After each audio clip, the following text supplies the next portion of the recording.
باسمك العظيم الأعظم الأعز الأكرم وبحق نبينا وأوله الطاهرين يا الله يا الله يا الله يا الله يا الله يا الله يا الله يا الله يا الله يا الله الله Perverdigar ve azalarını bizden kabul eder.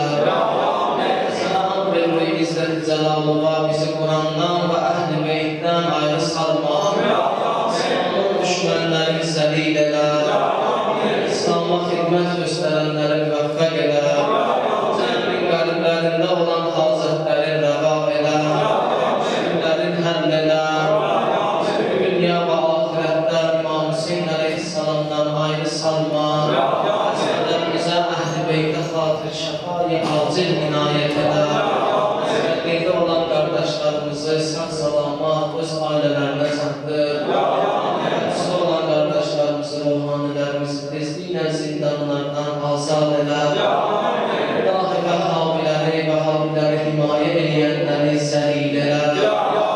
Andırlı İzzet-i Celalullah dini değerlere, İslam'ı değerlere el uzatanları zelil eder. Allah o dualar ki dilimize gelmir, yanımıza düşmür, özler